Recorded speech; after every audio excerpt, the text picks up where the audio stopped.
Well, I sure have been having fun making chaffles. I'm so excited I can try all sorts of things. The first basic recipe is from Serious Keto, Steve, and he has a recipe for stuffing chaffles, which includes making a side ingredient using celery and onions and sage and stuffing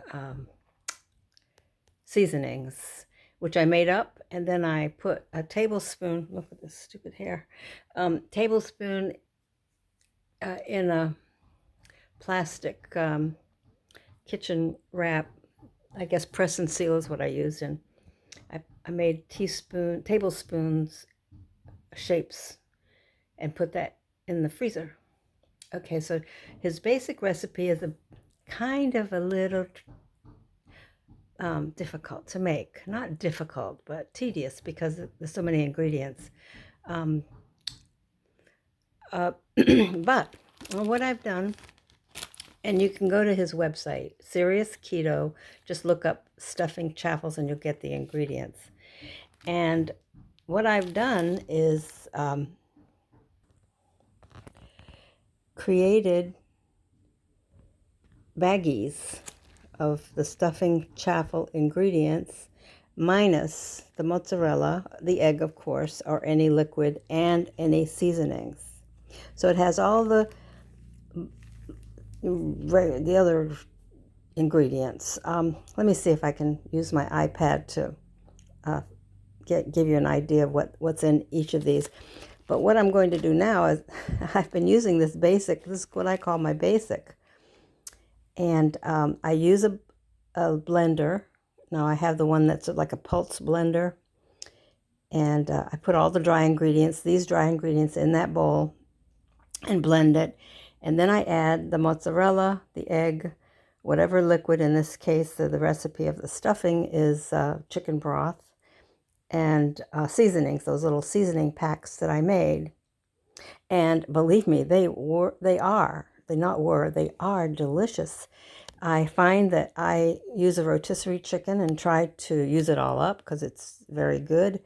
So for lunch, I have an open-faced sandwich with one of these chaffles with stuffing taste, and then I put a mayonnaise on top of that, and then I put lettuce, some chicken with salt and pepper, and then I top it off with my homemade cranberry sauce.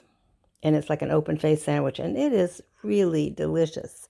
Now, I can't claim that I made this recipe up for my cranberry sauce. A long time ago, Ina Garten had her favorite homemade cranberry sauce with real cranberries. And I took her recipe, and instead of using sugar, I just used some of the artificial sweeteners. And I put it in a jar, and it lasts a long, long time. In fact, I'm on my second jar now, and that makes an absolutely scrumptious sandwich. So the second thing I thought, well, I like this recipe so much. Now, here's another tip. I like my chaffles to be really as crunchy as I can get them. And I did use a recipe in the past that just used egg whites, and it did help make it crunchy. But here's another thing that makes it crunchy, no problem, is I sprinkle a tad of the mozzarella cheese before I put the the batter, whatever you call this, into the little waffle maker. And then I put I spread the batter, whichever batter I'm using. And I'll talk about that in a second. And then I put a few more actual mozzarella on the top, and then do the usual thing, wait till there's no steam, and it makes fabulous chaffles. In fact, this morning, I already ate one because I've modified the basic recipe, thinking, if I have this basic recipe, I could add any kind of liquid or flavor and seasoning to it, and then it just would make wonderful things. So I did make one with everything bagel seasoning, and it's delicious. I loved it, and have them as snacks with butter on them, just so good. So this morning I decided, I wonder if I could put peanut butter and banana chaffles. Now, I'm not allowed to eat bananas, but I have a frozen banana in the freezer. Obviously, it would be frozen if it's in the freezer. And I took it out and cut two small slices of the banana. That's all. I probably could have done a little more. So what I did is, to the basic ingredients in this bag, instead of using, I did use the egg, and I did a scant, a little bit less than half a cup of the mozzarella, especially since I use it on the top and the bottom. And I added a tablespoon of peanut butter. In my case, I had the crunchy peanut butter. And I added the 2 slices of banana. These are the round slices, not a long slice. But so they were, about the size bigger than a quarter, but you get the idea. And then I added cream cheese, like maybe a half a tablespoon of cream cheese, and about a tablespoon of heavy cream. And that's what I made these delicious peanut butter and banana chaffles. And you could put a little unsweetened or artificially sweetened jelly on the top, and what a snack they'll be. Now, this recipe I make actually makes 4. I ate one. Now I'm saving these for putting in the toaster or the air fryer when I want a snack, because this is so good. And as I said, you could put some jelly on it.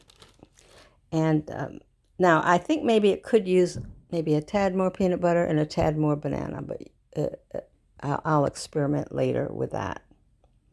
But so far, this basic recipe, and what I'm going to do now is bag up maybe about 6 or 7 more of these bags and keep them in my pantry, because this is all the work there is. It's just so easy to just throw all of this into a mixer, and mix it, and then add your mozzarella, your egg, and whatever you want to do after that.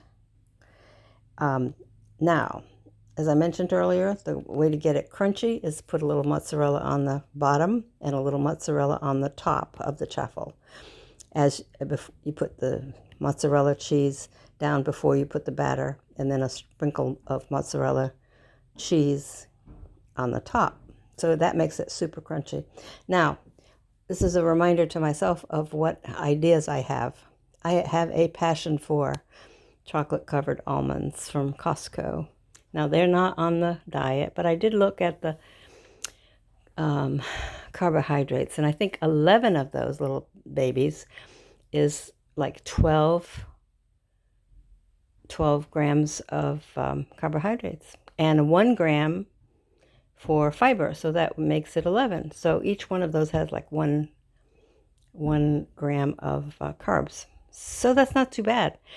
But I thought, oh my goodness, I'm going to throw those into the blender when I mix this stuff together and try to make some chocolate almond chaffles. I may add a little bit of cream cheese and a little bit of heavy cream and see what happens. So that's one idea. Another thing that's not quite keto, but I love, are dates. So I'm going to chop up some dates kind of finely and throw those in the mix. And cream cheese, yeah, and the basic recipe. So I'm on a roll. I can't imagine what I couldn't do with this. This is my favorite recipe so far. It's a pain in the neck. It's got all these ingredients. Hold on. Okay, so in the bag, obviously I don't have the mozzarella. I have the 2 tablespoons of almond flour, 1 tablespoon of coconut flour, half a tablespoon, and it's not oat fiber. I just use a substitute of, psyllium, half a tablespoon of that. I do have the whey protein, so I put a half a tablespoon of that. I do put the quarter teaspoon of xanthan gum in this bag. Do not add the egg or the liquid until last. So really, I have bags that contain the flours, the oat fiber, or psyllium husks. I can't say it. I don't even know but I have it. It's the stuff that helps you go to the bathroom, actually. Unflavored whey protein, I have that. Xanthan gum, I have. And then I just add the egg, the mozzarella, and any other things that I want with a little bit of more liquid. That's it. So making up the bags, though, with 1, 2, 3, 4, 5 of the ingredients really helps a lot. It's really quick. So I just have to remember the half a cup of mozzarella, or scale that back a tad and then add cream cheese if that's what I want. Definitely an egg, some cream or broth or whatever, and then some wonderful things like peanut butter or banana or dates or